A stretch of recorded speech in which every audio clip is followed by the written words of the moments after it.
Hello friends, अस्सलाम वालेकुम and welcome to reality stories. दोस्तों, 2008 में बर्तानिया का एक फोटोग्राफर डेविड स्लेटर इंडोनेशिया गया हुआ था। इसने इंडोनेशिया के जंगलात में कुछ बंदरों की तस्वीरें लेनी थी। इनको ब्लैक एप्स भी कहा जाता है। उस वक्त इन बंदरों की नस्ल खतरे में थी और इसीलिए डेविड इनकी तस्वीरें लेना चाहता था। डेविड ने सबसे पहले इनका भरोसा जीतना था, जिसके लिए ये 3 दिनों तक इन्हीं बंदरों को खाना वगैरह खिलाता रहा। फाइनली 3 दिनों के बाद ये बंदर इससे मायूस हो गए, लेकिन डेविड कहाँ जानता था कि अब आगे क्या होने वाला है। दोस्तों, डेविड को एहसास हो गया कि ये बंदर कैमरा को देखकर बहुत खुश हैं। ये इसके कैमरा गियर के साथ खेलते रहते थे। बहरहाल डेविड ने एक ट्राइपॉड पर अपना कैमरा फिक्स किया और इन बंदरों की करीब से तस्वीरें लेने की कोशिश की, लेकिन फिर कुछ अजीब हुआ। दोस्तों, एक बंदर ने कैमरा पकड़कर इत्तेफाक से अपनी 2 तस्वीरें ले ली, यानी सेल्फीज। ये तस्वीरें आप देख सकते हैं, एक बंदर की 2 सेल्फीज।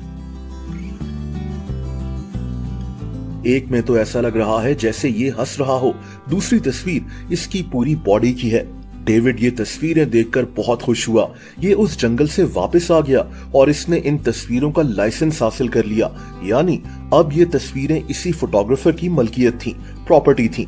दोस्तों, ये कहानी बहुत जल्द पूरी दुनिया में फैल गई। सबसे पहले बर्तानिया के मशहूर अखबार द टेलीग्राफ और द गार्डियन ने ये तस्वीरें अपने अखबारों में छापी थी। दोस्तों, इसी दौरान विकीमीडिया कॉमन्स ने भी ये तस्वीरें अपने डेटाबेस में शामिल कर ली। विकीमीडिया कॉमन्स एक ऑनलाइन डेटाबेस है जहां कॉपीराइट फ्री तस्वीरें और वीडियोस वगैरह मौजूद होती हैं। इसके अलावा एक ब्लॉग ने भी ये तस्वीरें पोस्ट की जिसका नाम टेक डर्ट था। लेकिन यहाँ से एक नया मसला शुरू हो गया। ये 2011 का साल था। वो जो फोटोग्राफर था डेविड स्लेटर, उसने कहा कि ये तस्वीरें मेरी हैं और मुझसे पूछे बगैर विकीमीडिया कॉमन्स ने इनको अपने डेटाबेस में शामिल कर लिया है, जिसकी वजह से कोई भी इन तस्वीरों को मुफ्त में इस्तेमाल कर सकता था। डेविड ने कहा कि इससे इसको बहुत नुकसान हुआ है, तकरीबन $14,000 का नुकसान। लेकिन विकीमीडिया कॉमन्स ने कहा कि ये तस्वीरें डेविड की नहीं है, ये तस्वीरें उस बंदर ने खींची थी और एक बंदर की खींची गई तस्वीरें किसी इंसान की मलकियत नहीं हो सकती। लेकिन डेविड ये बात मानने को तैयार नहीं था। दोस्तों, इसने कहा कि ये इंडोनेशिया गया था। इसने वहां जंगलात में जाकर इन बंदरों से 3 दिन तक दोस्ती की थी। इसने उनका भरोसा जीता था। ये कैमरा भी इसी का था। इसी ने ट्राइपॉड पर कैमरा को फिक्स किया था और तभी उस बंदर ने ये सेल्फीज ली थी, यानी इसी की वजह से ये दोनों सेल्फीज ली गईं, जिसका मतलब है कि ये तस्वीरें इसकी मलकियत हैं। दोस्तों, इस सारे मसले में जानवरों की वेलफेयर की मशहूर ऑर्गेनाइजेशन पीटा भी कूद पड़ी। ये भी डेविड के खिलाफ थे। इनकी तो एक नई लॉजिक थी। इन्होंने कहा कि ये तस्वीरें उस बंदर ने ली थी, तो ये तस्वीरें उसी बंदर की मलकियत हैं, यानी उस बंदर के कॉपीराइट्स हैं इन तस्वीरों पर। पीटा चाहती थी कि जानवरों को भी ये हक मिले कि वो किसी चीज की मलकियत यानी कॉपीराइट्स हासिल कर सकें। ये सारा मसला अब कानून के मुताबिक हल होना था, क्योंकि ये मसला बहुत बढ़ चुका था। दिसंबर 2014 में यूनाइटेड स्टेट्स कॉपीराइट ऑफिस ने कहा कि कोई भी ऐसा काम जो किसी इंसान ने नहीं किया, जैसा कि कोई तस्वीर लेना, उस पर कॉपीराइट क्लेम नहीं हो सकता, यानी वो किसी इंसान की मलकियत नहीं हो सकती। जिसका मतलब था कि वो फोटोग्राफर यानी डेविड इन तस्वीरों का मालिक नहीं था।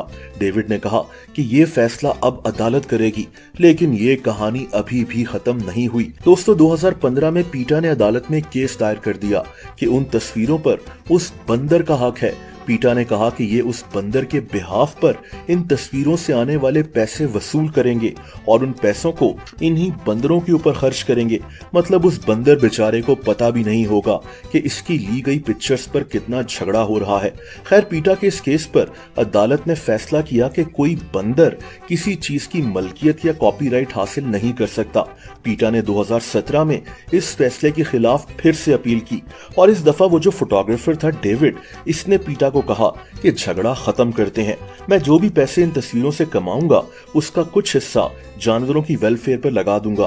बहरहाल अदालत ने उस अपील में फिर से पीटा को कहा कि जानवर कानूनन किसी चीज के कॉपीराइट्स हासिल नहीं कर सकते और पीटा अपना फायदा देख रही है, उन बंदरों का नहीं।